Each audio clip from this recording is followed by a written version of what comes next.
So is it really true? Is the Acolyte promoting Satan? Well, we shall see. So the Echo Boys, who not exactly religious scholars, but they've spotted some weird symbols occurring in the Acolyte, which, let's be honest, a huge amount of the Star Wars fandom really hates. I'm not a big fan of The Acolyte myself. It seems very below average just as a story. And Leslye Headland, of course, is a very controversial figure given her close relationship to Harvey Weinstein. And she's never really fully answered what she knew or didn't know about Harvey's transgressions. Take a listen and see if the Echo Boys actually found something. And I do think there's something here, but it's not too much. Believe that Baphomet was created from the corruption of Mahomet. Did you get that? Mahomet? The BBC actually did a really good job breaking all of this occult nonsense down.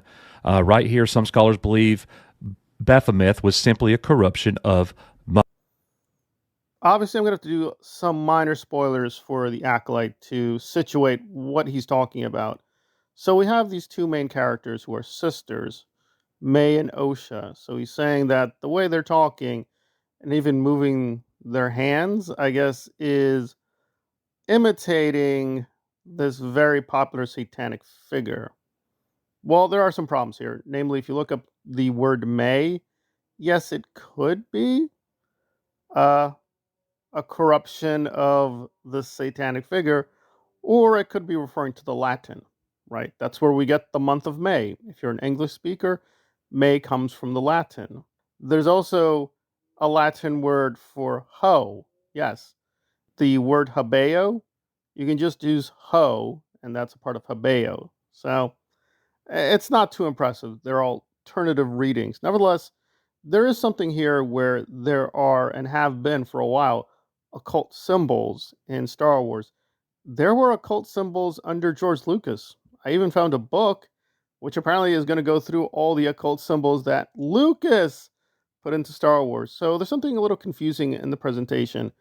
The assumption here is that Headland is corrupting what Lucas did, but no, Star Wars has promoted occult symbols here and there. Just putting it in again is not necessarily alarming. However, yeah, we don't really know what Leslye believes in. I don't think she's ever made really clear what her religious beliefs are. And there is something here. There are people in Hollywood who do promote Satanism, like Marilyn Manson. Now, for the most part, people take it as a bunch of silly nonsense. I don't think that's true. I do think Marilyn and a few other people, like Johnny Depp, are serious about promoting satanic imagery. However, how bad is it?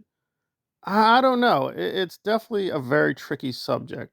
And we're going to go a little further with the Echo Boys. But again, I don't think they found too much. I think their mother started as one. Wait a second. I think their mother started as one? Aren't you the creator of this series? Anyways, I think their mother started as one and the girls are two, and she wants her legacy to be the power of many.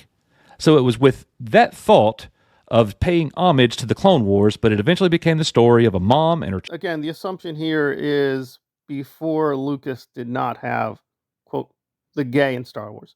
No, he did. If you paid attention to the canon, he did have gay characters.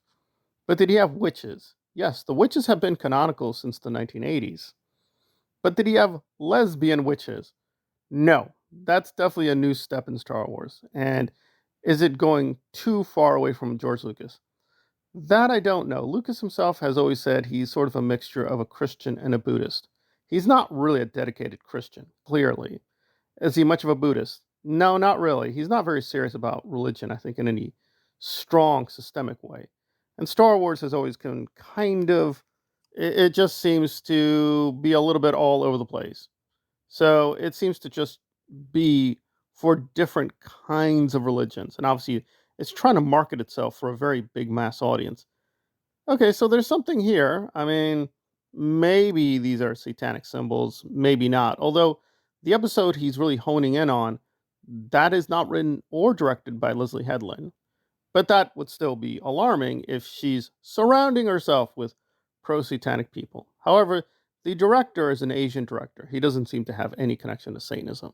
So if this is coming in, it's coming through her and her writers.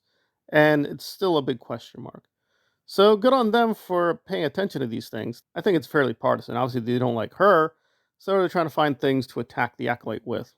And I think it's a false assumption that Star Wars was dedicated to Christianity. That's just not true.